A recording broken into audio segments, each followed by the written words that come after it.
राधे राधे, हरे कृष्णा। कैसे हो आप सभी लोग? आशा करती हूँ आप सभी परम मंगल में होगे, स्वस्थ होगे, अच्छे होगे। कार्तिक का पावन पवित्र महीना चल रहा है।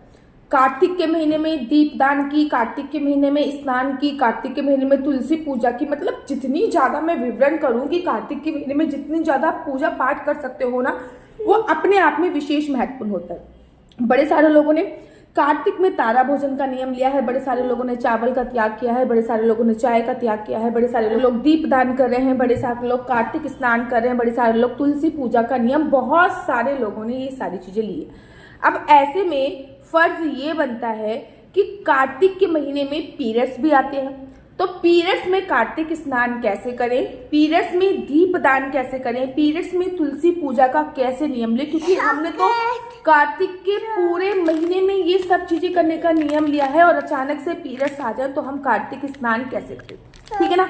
पहली बात तो शास्त्रों में जो पीरियड का वर्णन दिया गया है वो त्रिदिवसीय, मतलब शास्त्रों में बोला गया है, जैसे कि श्रीमद् भागवत महापुराण में या फिर पद्म पुराण में जो पीरियड्स के बारे में बना, तो उसमें ना 3 दिन स्त्री जो होती है वो राजस्वला होती है। 3 दिन के लिए राजस्वला की बात कही गई है, लेकिन फिर भी एक कलयुग है और सबके जो पीरियड्स की ड्यूरेशन है वो अलग अलग है। कोई 3 दिन हो रहा है, इसमें कोई 5 दिन हो रहा है, ठीक है, कोई 6 दिन हो रहा है। तो अगर आप 3 दिन पीरियड्स होते हो तो चौथे दिन आप हेयर वॉश करके दोबारा से कार्तिक स्नान इत्यादि कर सकते हो, ठीक है ना। अब उन 3 दिन हम क्या करें? जब हमको पीरियड्स हो रहे तो पीरियड्स में कार्तिक स्नान कैसे करें, पीरियड्स में दीपदान कैसे करें, पीरियड्स में तुलसी माता की पूजा अर्चना वंदना कैसे करें। देखो, पीरियड्स में स्नान करने के लिए आपको वही ऐसा नहीं है कि भैया पीरियड्स आ गए अब तो मैं आराम से 8 बजे उठूंगी, कौन सुबह 4 बजे उठ के कार्तिक स्नान करेगा, ऐसा नहीं होता है। इफ इन केस आपके पीरियड्स आ गए तब भी आपको 4 बजे ही उठना है। 4 बजे उठ के पानी में, जैसे कि अभी पानी में आप गंगा जल डालते हो या दूध डालते होगे, क्योंकि कार्तिक स्नान के जल में कुछ ना कुछ डाला जाता है, ठीक है ना। कुछ ना कुछ तो आपको जरूर डालना चाहिए, चाहे आप दूध डाल लीजिए, चाहे आप गंगा जल डाल लीजिए, चाहे आप यमुना जल डाल लीजिए, कुछ नहीं तो नींबू का रस डाल दीजिए, 2 चम्मच दूध डाल लीजिए, कुछ नहीं तो आधा नींबू निचोड़ लीजिए, आंवले का रस डाल दीजिए, ठीक है ना। तिल का उपटन लगा के और आंवले का उपटन लगा के फिर स्नान किया जाता है, यही नियम होता है। लेकिन जब आपके पीरियड्स आ रहे हैं तो आप केवल सादे पानी से स्नान आप करोगे सुबह 4 बजे ही स्नान करोगे, लेकिन सादे पानी से स्नान करोगे, पानी में कुछ भी नहीं डालोगे। हाँ, नींबू डाल सकते हैं, उसमें कोई दोष नहीं, ठीक है ना। ना तो गंगा जल डालोगे, ना किसी भी सप्त नदियों का किसी का भी जल डालोगे, ना ही आप तिल लगा के स्नान करोगे, आप आंवले का चूर्ण वूर्ण लगा के स्नान करोगे। बहुत सिंपल तरीके से आप स्नान करोगे, पानी में नींबू निचोड़ोगे और नहा लोगे। तो पीरियड्स में कार्तिक स्नान आपको ऐसे करना है, मतलब पानी में बिना कुछ डाले आपको स्नान करना है। दैट इज कॉल्ड पीरियड्स में कार्तिक स्नान आपका हो। सुबह ही स्नान करना है। जब आप सुबह सुबह स्नान करोगे तो आपका कार्तिक स्नान ही माना जाएगा। अब आप पूजा कैसे करो, ठीक है ना। ये भी क्वेश्चन आता है, दीदी मैं पूजा कैसे करूं, मैं तो एवरीडे कथा पढ़ रही हूँ। तो आपको क्या करना है, अपने पूजा वाले कक्ष में नहीं जाना। जिस कक्ष में आपने स्नान वगैरह किया है, मतलब जिस वाशरूम में आपने स्नान वगैरह किया है, दूसरे कक्ष में जाइए, आराम से बेड पे बैठिए या जमीन पे भी बैठ सकते हो। यूट्यूब के माध्यम से या फिर ऑनलाइन के माध्यम से आप कथा श्रवण कर लीजिए, ठीक है ना। अगर आप कथा श्रवण करने का आपका संकल्प है तो यूट्यूब के माध्यम से या ऑनलाइन के माध्यम से कथा श्रवण कीजिए, लेकिन किसी भी भगवान की प्रत्यक्ष मूर्ति को स्पर्श नहीं करना। ये जो भी कार्य करना है ना, आपको जो भी कार्य आप करो, ये सब आप अप्रत्यक्ष रूप से करोगे। भगवान श्री विष्णु को याद करो, मानसिक रूप से याद करो। अब बिना माला को स्पर्श करे मंत्र जाप को स्पर्श किए मंत्र जाप करो, और मंत्र जाप करने के बाद आप जो कथा श्रवण कर रहे हैं तो वो आप कथा श्रवण करो। दीपदान का हम लोगों ने संकल्प लिया है, तो तुलसी पे दीपदान वगैरह कैसे करें? तो दीपदान के लिए अगर आपके फैमिली में कोई मेंबर है तो आप उनसे दीपदान करवा सकते हैं, ठीक है, कि भैया मेरे हिस्से का दीपदान कर दो। कोई छोटा बच्चा भी हो, कोई भी हो, तब भी आप दीपदान कराते हैं। अगर फैमिली में कोई भी मेंबर नहीं है, छोटा बच्चा भी नहीं है, हस्बैंड भी नहीं करते हैं, तो कार्तिक के महीने में रमा एकादशी से लेकर दिवाली तक ये 5 दिन बहुत चमत्कारी दिन होते हैं, और साथ ही साथ एक पूर्णमासी से भी 5 दिन जो पहले होते हैं वो भी बहुत चमत्कारी दिन। तो जितने दिन, फॉर एग्जाम्पल आपके 5 दिन के पीरियड थे और 5 दिन के आपके दीपदान रह गए हैं, तो वो 5 दिन आप डबल दीपदान करके वो पुण्य अर्जित कर सकते हैं। पूरे महीने दीपदान का पुण्य अर्जित कर। इस रेशो से अगर आप करोगे तो आपका कार्तिक स्नान भी हो जाएगा, कि कार्तिक स्नान का भी रेशो नहीं टूटा। आपने लगातार कार्तिक में स्नान किया बिना रेशो टूटे, ठीक है ना।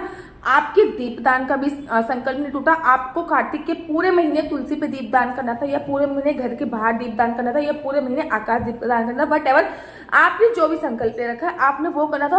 हाँ, तो फिर आपने रमा एकादशी से लेके दिवाली तक का जो समय है उस समय पे आप डबल दीपदान कर देते, या फिर आपके जितने भी दीप रह जाते हैं वो आप पूर्णमासी वाले दिन, जो कार्तिक की पूर्णमासी आती है उस दिन भी, जिसको देव दिवाली के नाम से भी संबोधित किया जाता है, उस दिन भी दीपदान करके वो फल अर्जित कर सकते हैं। कोई भी परेशानी नहीं होती है। एक बात का बच्चों हमेशा ध्यान रखो, ये जो पीरियड्स आते हैं इसको शास्त्रों में 3 दिन की संज्ञा दी गई है और ये हर किसी के आते हैं, ठीक है ना। ये नहीं कि अब हम पीरियड्स में करें कैसे, पीरियड्स में इस चीज को पूरा कर सकते हैं, हमको वो देखना है। अब किसी ने तारा देखकर भोजन करने का नियम लिया है, तो अगर आपने भी तारे देखकर भोजन करने का नियम लिया तो आराम से आप तारे देखिए, भोजन करिए। कथा मैंने आपको बता दी कि यूट्यूब के माध्यम आजकल संसाधन इतने आ गए हैं कि कथा आप यूट्यूब के माध्यम से सुन सकते हैं।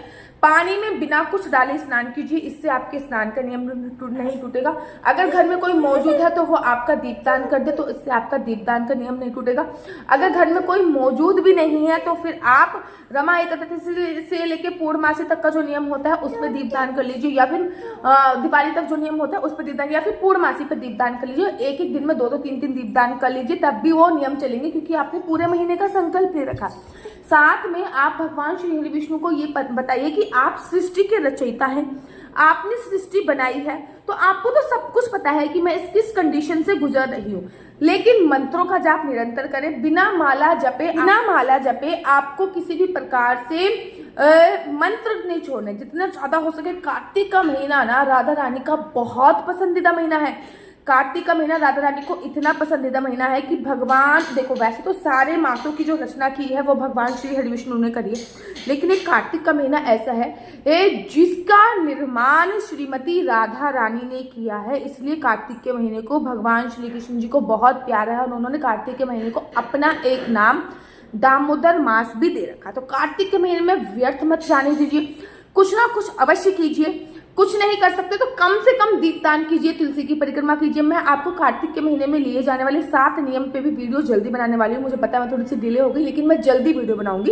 ये बहुत जल्दी, इस वीडियो के बाद ही वो वीडियो आप लोगों के पास आ जाएगी कि कार्तिक के महीने में आप 7 ऐसे कौन से नियम ले सकते हैं जिन नियमों को फॉलो कर आप मोक्ष की प्राप्ति। देखो कार्तिक का महीना मोक्ष दिलाने वाला महीना है, तो कार्तिक का महीना आपको व्यर्थ नहीं गंवाना है। मोक्ष प्राप्ति के लिए आप जो भी उपाय कर सकते हो कार्तिक के महीने में आपको जरूर करने हैं। और कार्तिक के महीने में अगर तीर्थ स्थल करने का सौभाग्य मिल रहा है तो कृपया करके जरूर जाइए। ये मत सोचिए कि मेरे कार्तिक के नियम टूट रहे हैं। कार्तिक के महीने में तीर्थ स्थल पे जाना अपने आप में बहुत विशेष महत्वपूर्ण होता है। इसके बाद मैं एक और वीडियो लेके आऊंगी कि कार्तिक के महीने में अगर वृंदावन जा रहे हो तो किन किन बातों का ध्यान रखना और क्या क्या और एक्स्ट्रा आप कर सकते हो दर्शन करने के अलावा, ठीक है ना। अगर आप अपनी कुंडली मुझसे दिखवाना चाहते हो तो मेरा नंबर है 492-20-25। आपका बच्चा जॉब करेगा, बिजनेस करेगा, किस क्षेत्र में बिजनेस करेगा, जॉब करेगा, किस क्षेत्र में जॉब करेगा, आपके हस्बैंड को किस क्षेत्र में बिजनेस करना चाहिए, आपको किस क्षेत्र में बिजनेस करना चाहिए, आपका लकी नंबर, लकी कलर, अगर कंसीव करना है आपको तो कौन सी डेट पे कंसीव करना चाहिए, मेडिकल ट्रीटमेंट से कंसीव होगा या नॉर्मली भी कंसीव हो सकता है, ये सभी जानकारी मैं आपको कुंडली के माध्यम से प्रोवाइड कराती हूँ। आपके हस्बैंड से रिलेशन आपके अच्छे नहीं चल रहे तो हस्बैंड से रिलेशन कैसे अच्छे कर सकते हैं, कि आपकी कुंडली में विवाह का योग्य कब है, संतान प्राप्ति का योग्य कब, ये सभी जानकारी मैं आपको कुंडली के माध्यम से प्रोवाइड कराती हूँ। लेकिन कुंडली देखना बिल्कुल भी फ्री नहीं है, कुंडली देखने के थोड़े से चार्जेस हैं। और इस नंबर पे मेरे से किसी भी प्रकार के कोई क्वेश्चन आंसर पूछने के लिए फोन मत कीजिए। ये नंबर केवल और केवल कुंडली देखने के लिए। अगर आपको मेरी वीडियो अच्छी लगती है तो आप अपना यूट्यूब चैनल हरि बोल को लाइक शेयर सब्सक्राइब करना बिल्कुल भी मत भूलिए। तब तक के लिए मुझे दीजिए इजाजत। राधे राधे, हरे कृष्णा, हरि बोल, सिया।